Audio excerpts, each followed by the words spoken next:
Beware, citizen, you are now departing from the world of allowable opinion. The Tom Woods Show. Welcome, everybody. It is Friday, January 17th, 2014. Tom Woods here, taking on government propaganda Monday through Friday, noon Eastern at TomWoodsRadio.com. And after that, on iTunes and any other podcatcher you like as a podcast. Make sure and subscribe to the program so you don't miss any episodes like this one with Ben Swan. Think how heartbroken you would be if you missed hearing Ben Swan. You know Ben Swan. We're talking Ben Swan with two N's, benswan.com. Ben Swan has spent 14 years working as a journalist in broadcast news as a writer, producer, and TV anchor. In 2010, he moved to Cincinnati, Ohio, where he became the producer of a segment called Reality Check on the local Fox affiliate. And that's where so many of us came to know him, particularly during the most recent Ron Paul presidential campaign. Ben has won 2 Edward R. Murrow Awards and 2 Emmy Awards for his investigative journalism, and he joins us today to take your questions and to talk about what he's reporting on these days. Ben, thanks so much for coming back on the program. Tom, thanks for having me on. Well, you know, anytime I'm going to have you on, everybody has a million questions they want to ask, so in a few minutes we'll turn to some listener-supplied questions, but I want to talk to you about things you're reporting on these days, things that are current, things that are going on that people can find out about at benswan.com and through your various social media outlets. So let's talk about, I almost hate to bring up the subject of Chris Christie and ruin everybody's day, but it has to be talked about, the ugliness of Chris Christie. And to me, it's kind of great that Chris Christie is coming down a couple notches, because to see him as the front runner for 2016 was just too much. So now we'll get Jeb Bush instead, I suppose. You know, tomato. But tell us about not so much the traffic issue, but you guys reported way in advance of everybody else, when everybody else was treating it as a non-story, the issue of the federal investigation over the whole issue of the Sandy funds and how they were spent and the commercials and everything. Can you fill us in on that?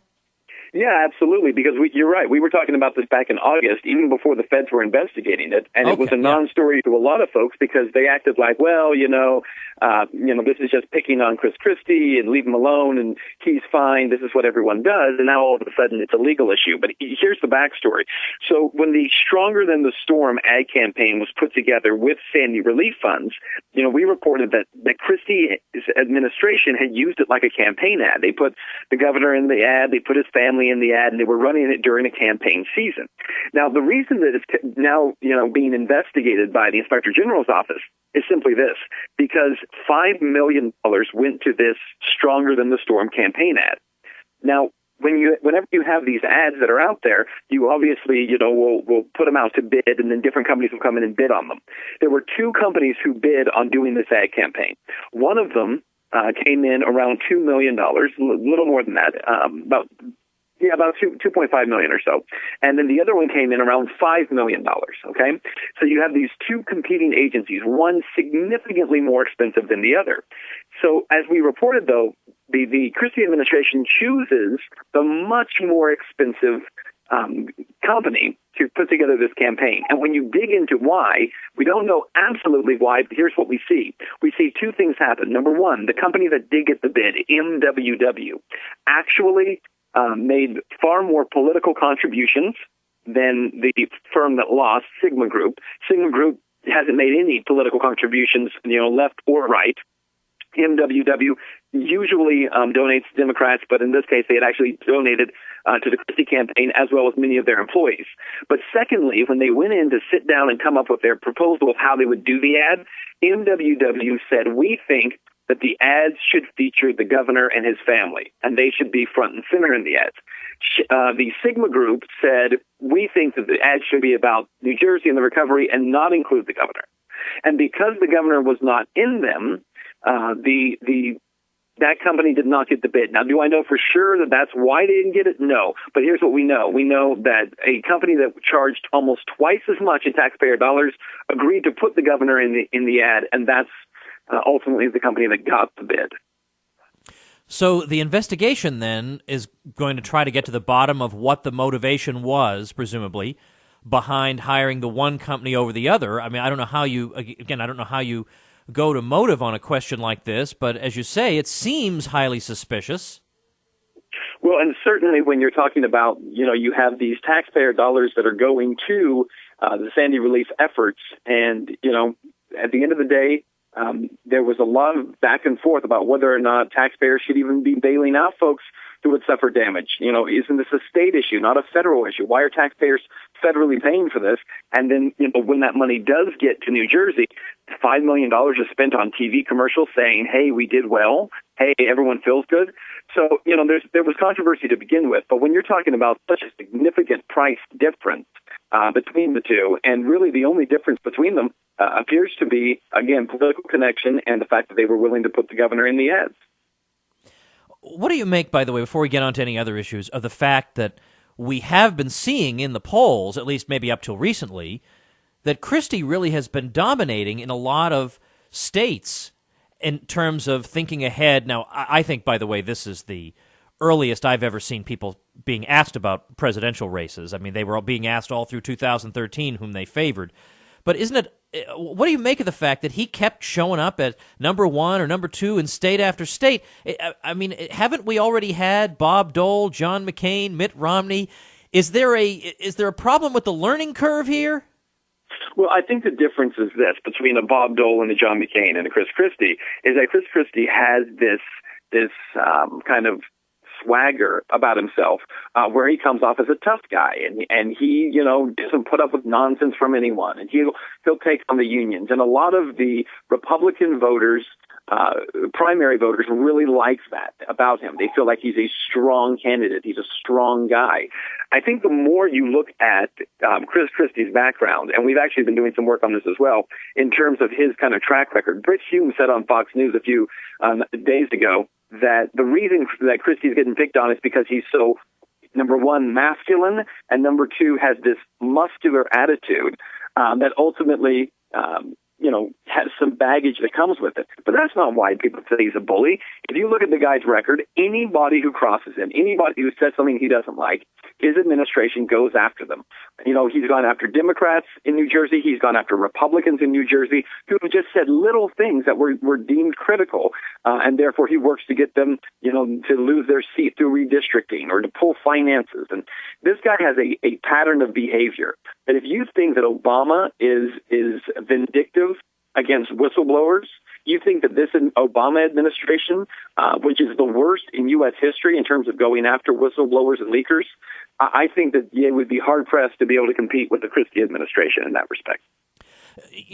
Ben, I wonder, again, you can't know motive for sure, right. But do you think it's a coincidence? I mean, now, I haven't been following the story closely enough, but is it a coincidence that right after this traffic scam gets blown up before the public about, for political reasons, they created traffic in Fort Lee and all that, just around the time that breaks, the federal government announces that it's going to investigate the disbursement of the Sandy funds? Is that a coincidence, or is that because how did that come about? That's a good question. The fact of the timing on it seems very interesting. But remember, again, the Sandy relief question started back in August, so it's not a new case. The Inspector General's announcement of the investigation certainly seems like it was timed awfully close to the bridge scandal. Whether or not one was prompted by the other to say, let's go ahead and make this announcement now, I don't know. I really don't know the answer to that. But, I agree with you. The timing seems odd. But, again, this is an investigation that really should have been going on for months now. All right, let's talk Rahm Emanuel now. Let's talk about electronic cigarettes. I have no idea what an electronic cigarette is or what the point of it is or how it works, but apparently people like them. So first of all, just tell us what this thing is. I feel so square, being so unhip, not knowing about this. First tell us about this, and then tell me what's going on in Chicago with them. Okay, so an electronic cigarette is called an e-cigarette. Basically, it's a battery-powered device that simulates tobacco smoking. Okay, they vaporize liquid. It contains a little bit of nicotine in it, but mostly they release flavored vapor, and in most cases it's just flavored vapor. So e-cigarettes are becoming much more popular with Americans who are trying to wean themselves off of their smoking habit. And there's no scientific evidence at this point that the vapor that's emitted from these e-cigarettes is dangerous. Okay, so basically there's no proof that there is any secondhand smoke issue with e-cigarettes, none whatsoever. However, in Chicago, that's not enough because Rahm Emanuel is pushing now for new rules to say you can be banned from smoking with those electronic cigarettes indoors. They want to force people who use them to stand outside of restaurants and bars and other buildings near other cigarette smokers, okay, because this is the Clean Indoor Air Act. But again, this isn't smoke being emitted from an e-cigarette. It's vapor. It's water, essentially, that's being emitted. And so what you're trying to do is break your habit of smoking, and Chicago wants to make you go stand outside next to the smokers. What do you think motivates this? I mean, given that this is, of all possible things to focus on, this has got to be dead last on the list of priorities. I can't think of anything other than just the pure thuggery of enjoying making people miserable. I mean, am I being too cynical? Like, what could possibly be behind this? It's obviously not a health concern.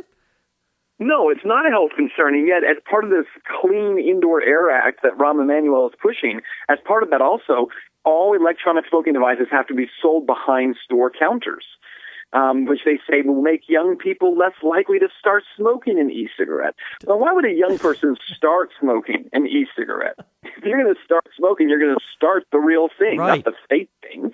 And I think part of it is, I agree with the term thuggery that you used. It's just this mentality that says we have to police every bit of your behavior. It has to be controlled. We can't allow anything to be left up to chance. And so it's just this ongoing case that we have in this country of this nanny state mentality. We have to control what you do and how you do it. And if something, even if it just has the appearance of being something we don't like, we've got to monitor it, restrict it, and control it. Ben, the irony of this is that every time we catch the slightest glimpse of the personal lives of these people, we find out that they are involved up to their necks in every imaginable vice. And these are the ones who are going to lecture us on how to lead our lives. Well, exactly, because, it really comes back to this mentality, and you're going to have to forgive me for using the phrase because I need to use it correctly here, but it is a fascist mentality. And when you use the term fascism, now hear me out because this term gets misused all the time. George Orwell said very well at one point that the term fascism is utterly meaningless because essentially people substitute the word for bully. But real fascism is this belief that there is a corporate and there is the individual, and the individual never trumps the rights of the corporate, meaning the collective. And yet someone has to rule the collective. And so that's what we've created in our modern America, is this American fascism that says individuals have no rights, the collective has rights, but when the collective has rights and the individual doesn't, guess what? The collective doesn't have rights. They merely are used to enforce whatever whim dear leader decides to impose upon us. And so I agree with you. You have all these folks who claim to be looking out for the best interest of the public, and in their own personal lives, they live however they want. But they want to be able to dictate to you what you'll eat, when you'll eat, what you'll smoke, if you won't smoke, where you'll stand, where you'll sleep, everything. Ben, I want to do a little maybe sort of greatest hits things with you, because some of the listeners of the program follow you very closely as well. And, it's kind of like, gosh, I can't remember, Brian Regan, maybe, the stand-up comedian. My wife and I went to see him, and at the end of his act, he takes requests from the audience, and he can't understand why people would make requests of a stand-up comic. You've heard the material before, so why are you requesting it? But people, though, are interested in some of the work that you've done also in the past. So somebody raised with me that you've done some work connecting the U.S. government with some drug cartel. Can you tell me about that? Yeah, and there's actually quite a bit of evidence of this. The drug cartel situation in Mexico is kind of interesting because when you look at a map, you can break up Mexico, at least you used to be able to break up Mexico the way that you would break up the United States with states, where you would break that up with cartel territories. So you have about 5 or 6 different cartels that were geographically positioned throughout the country of Mexico. And in 2006, when Felipe Calderón became president of Mexico, what you saw was this push by Calderón to win the drug war and to push the cartels out of Mexico. And what actually happened was that the military began to go into different communities and different cities and declare this war against cartels, but they would only fight one side in each of these cities. So there was a drug war taking place between the resident cartel and then another cartel called the Sinaloa cartel, and then the military would come in to fight as well, but they would never fight Sinaloa. And so what you found was throughout Mexico, and I did a lot of reporting on this back in 2008, 2009, what you were seeing all throughout Mexico was this push by military to get rid of any rival cartels to Sinaloa. That's what was actually happening down there. Well, a few years ago, I think it was in 2011, maybe, there was a case in Chicago, in fact, where a high-ranking official with the Sinaloa cartel was on trial, and he actually began making accusations through that trial that it was actually the U.S. government that was pushing this idea of supporting the Sinaloa cartel over the other ones in order to create one super cartel through which they could, quote-unquote, win the drug war or control the drug supply flowing into the United States. There's a lot of evidence, again, on the Mexican side that the Mexican government was also supporting Sinaloa. So, yeah, there's evidence. There's no smoking gun per se where you can say, okay, we can definitely prove this. But there is a lot of evidence out there that our government and the Mexican government was working with the Sinaloa cartel to try to create a super cartel in Mexico. Well, again, of course, as you say, if you can't necessarily prove this and that, but my view is that if we, given what we do know about things that government does, one thing we know for sure is they wouldn't be held back by moral considerations from doing these things. Right? I mean, that we can know for sure. If they're not doing it, it's not because they've reflected on it or they've flipped through an ethics book or whatever. It would only be because pragmatically they don't think they can get away with it, would be my view. Now, people are kind of curious to know, how do you measure, is there some metric by which you can measure how the work you're doing as an independent journalist is cracking through beyond the sort of Ron Paul libertarian sort of circles? Now, even if you're just reporting to those circles, you're doing a tremendous service, because then we can take what you've done and run with it and spread it around ourselves. Well, I think here's the thing. Is there a metric for it? I don't think there's one yet. I think what we're starting to see is that there is a shift right now, and I know this for a fact, among a lot of the networks who are trying to figure out how to reach this audience. And I've had some conversations with some of those networks who were saying, how do we connect with these viewers? The problem is they don't want to necessarily do what it takes to connect with them because they still want to control the message and the outcome and would prefer that you weren't paying attention, but you are. And so I would say for us, there isn't a metric yet, but we're really working to break through that, because what we're finding is there are different ways for us to get our content to the mass market, and that's what we're developing right now. And hopefully within the next few weeks and months, that will become much more clear, that the content that we're putting out is having an effect because it's reaching more people through mainstream channels. And as that happens, I think what you'll see is more networks and more news content trying to emulate what we've been doing. If we're dealing with people who are new to what you do, can you explain to people just quickly what kind of content are you putting out, on what sorts of topics, and how often are you putting it out? Well, what we're trying to do is really break through what we call the left-right paradigm, which is a false paradigm in media. And the idea is to approach stories talking about them from the perspective, of liberty. And the idea that the individual has rights and that media, as the fourth estate, has a responsibility to stand up for those rights, especially against government or corporate encroachment. And so that's what we really try to do is focus on stories that deal with your rights as an individual the rights of the citizenry and what it means for you to take back authority within whatever sphere you're operating in. That may be your local community, that may be your state, it may be within your own household. And so we're really trying to push that forward. And one of the tactics that we use, we're doing a couple of different things. So we have different forms of media that we're putting out. We're putting out radio vignettes now. We're putting out short form videos that are 2 minutes to 3 minutes long. And then we've got longer pieces that we have a Roku channel for called the Truth in Media Project. And those episodes, which we just finished up our first season of, will hopefully be on Hulu very soon. And that content, really what we're trying to do is focus on bigger picture stories that media really just hasn't covered. Now, is your Truth in Media Project and BenSwan.com, is this all Ben Swan, or have you got other contributors? Right now, it's just me. We have writers on BenSwan.com who are writing articles. So they produce the majority of the written text articles there, and then I produce the majority of the videos. Now, I've had a couple people ask this kind of question, that when you look on the spectrum of independent journalism, there's Alex Jones occupies one end of it.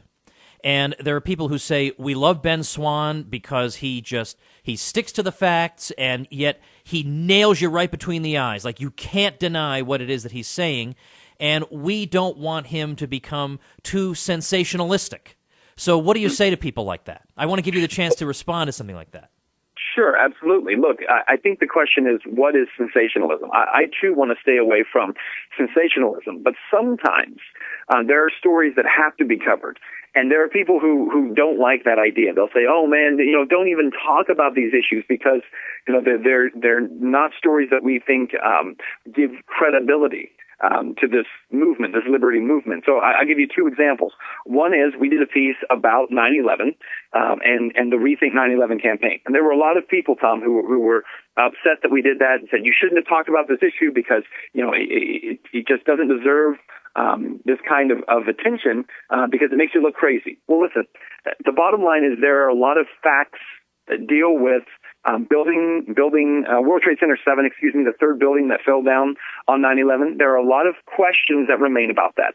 And by the way, the stuff that we talked about in that goes back to a lot of evidence that was false in the NIST report, when NIST put together their report. So that's one thing we were trying to expose. If I had to do it over again, I'd still do that story again, because even though there were people who didn't like it, I think it was the intellectually honest thing to do, not avoid a story because it carries baggage. And 9/11 stories do carry baggage, but it's still the right story to do. Another one is we did a piece on vaccine court in America. And a lot of people were freaking out because, oh my gosh, Ben Swann's now going around saying that vaccines cause autism. Go and watch the story. We never say that vaccines cause autism. What we do say is that there are multiple cases where HHS, through vaccine courts, has compensated families for vaccine injury when those families have children who have autism, but they do it quietly and secretly. And we have this whole situation of vaccine court, which is an absolute ridiculous system by which families are to be compensated. When we put that story together, there were people who freaked out. But I'll tell you, the other part of the story that we never got to share because it got canceled is that Congress, under Darrell Issa, is supposed to be investigating vaccine court. He's trying to call hearings. Even now, he's trying to put together a process to have hearings about how abusive vaccine court has become to families who have children who are injured by vaccines. And that's part of, he's running into all kinds of walls with that because there are people who don't want that hearing to ever take place. So there's a lot going on that I think, you have to cover stories that are intellectually honest. We try to do it in the most professional way possible, but also recognizing as we do it that sometimes people they're not going to like it because they're uncomfortable with the subject matter. We're not here to make people comfortable. We are here to draw attention to stories that other media won't. And vaccine court's a great example of a story that other media will not even touch. Well, I'll tell you, I think you are very effectively staking out a niche for yourself, and it's very hard to do that when you portray yourself as transcending left and right, because usually the way you build up a niche is you identify yourself as being a particular type of person. If you want to get the conservative slant, you go to this person. The libertarian slant, you go to this person. Like, for example, I had a book in 2008 called Who Killed the Constitution, and we pitched this book as being beyond left and right. We're going to show both the left and the right are to blame. And this book bombed. Like, it was like my worst-selling book of all time.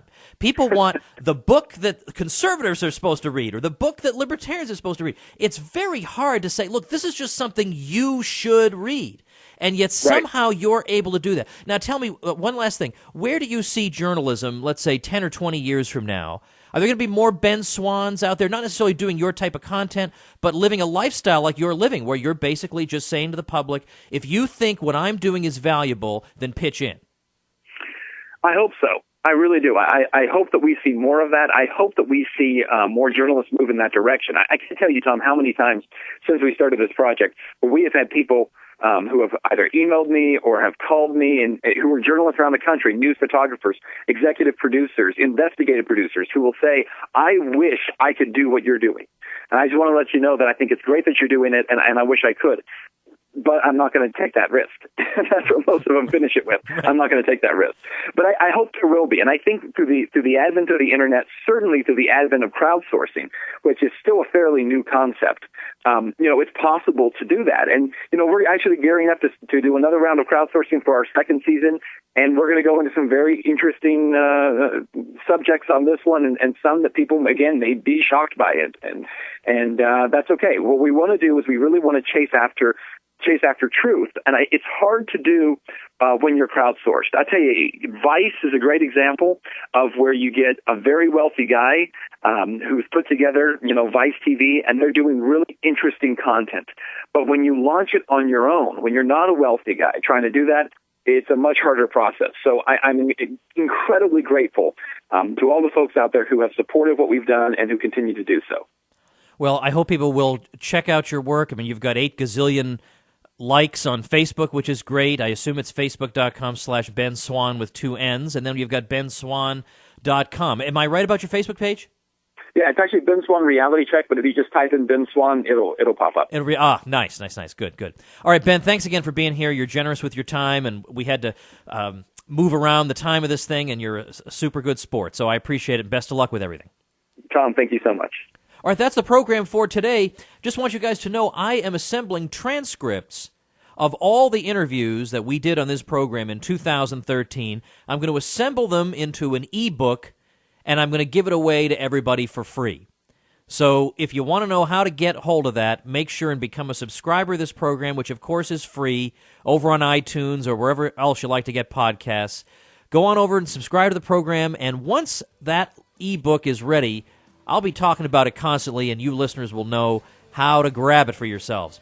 All right, next week, we got Scott Horton of The Scott Horton Show. We got Walter Williams, unbelievable. We got Jacob Hornberger of the Future of Freedom Foundation, and more. And remember, you can help us pay our bills at no cost to yourself. When you're about to make a purchase on Amazon, make that purchase through our Amazon widget at TomWoodsRadio.com, and I will be super grateful. All right, everybody, enjoy your weekend. See you next week. The Tom Woods Show.